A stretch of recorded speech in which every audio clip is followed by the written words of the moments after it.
तुम्हें अपने घर में मिलेगा वो बाहर किसी होटल के कमरे में नहीं मिलेगा।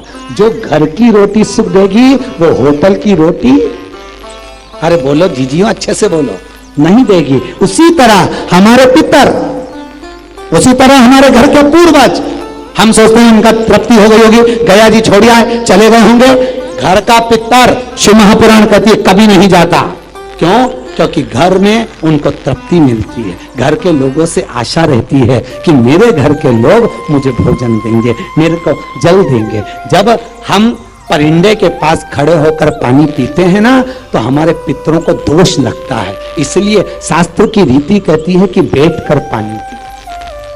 वैज्ञानिकों ने भी रिसर्च करा, आप लोग व्हाट्सएप आदि आदि चलाते होगे तो उसमें लिखा आता है बैठकर पानी पियो, बैठकर पियो। क्यों? क्योंकि वो डायरेक्ट तो कह नहीं सकते, क्योंकि उनको शर्म आए कि यहाँ पितृ का निवास होता है और पितरों को छींटे लगते हैं तो दोष होता है, वो तो कह नहीं सकते। उन्होंने तो कह दिया वैज्ञानिकों ने कि बैठकर पानी पियो, उससे स्वास्थ्य अच्छा रहेगा। पर शिव महापुराण कह रही है परिंदे के पास खड़े होकर पानी पीने से पितरों का दोष उत्पन्न होता है और उससे हमारे घर में 3 चीजें होती है। पहला, घर में कोई ना कोई बीमार पड़ा रहता है।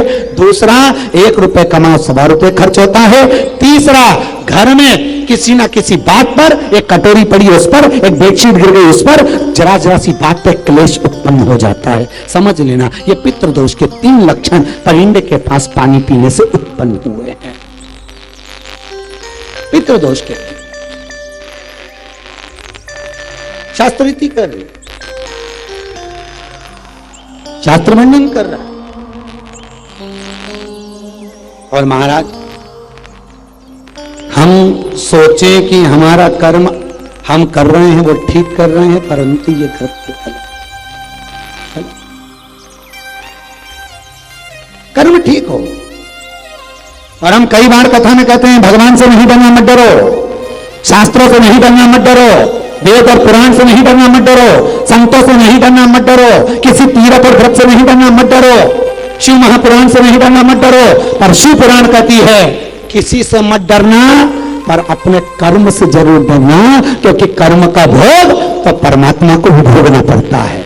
एक बार भगवान राम ने छुपकर बाण मारा था तो कृष्ण अवतार में जरा नाम के व्याघ ने उनको छुपकर मार दिया। मारा कि नहीं मारा? सीता जी ने एक चिड़िया को पिंजरे में बंद कर रखा तो सीता जी को भी पिंजरे में, अरे बोलो, जाना पड़ा। कर्म का भोग है, मनुष्य को भोगना पड़ता है, वो भोगना पड़ेगा।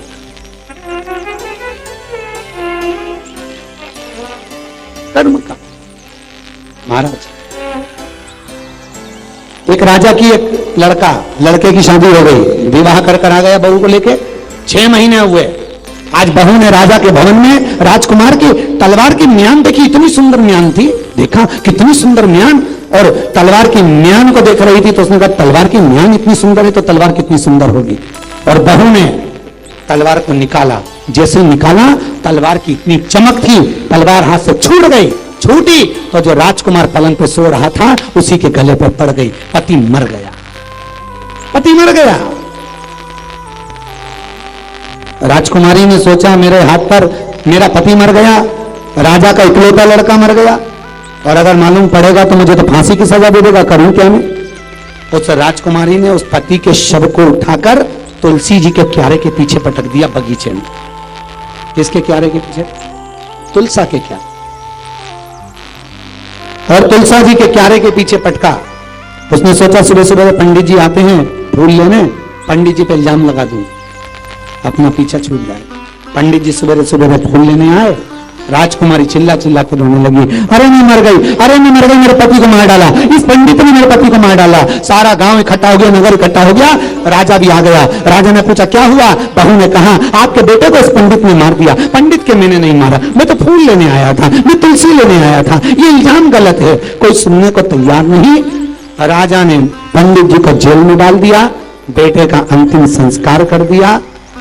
अब पूरे सबूत उस पंडित के खिलाफ थे, इसलिए निर्णय दिया राजा ने, इस पंडित ने, मेरे को मालूम है इस पंडित को मैं लेकर आया था मंदिर के लिए, पर ये पंडित ऐसा नहीं कर सकता, पर सबूत इसके लिए है, सारे सबूत इसके खिलाफ हैं।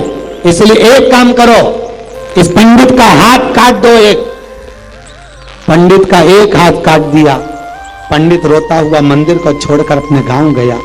गांव से अपने गुरुजी के पास गया। गुरुदेव, आप बहुत बड़े ज्ञानी हो, मैंने कभी पाप नहीं करा, झूठ नहीं बोला, असत्य नहीं बोला, छल नहीं करा, कपट नहीं करा।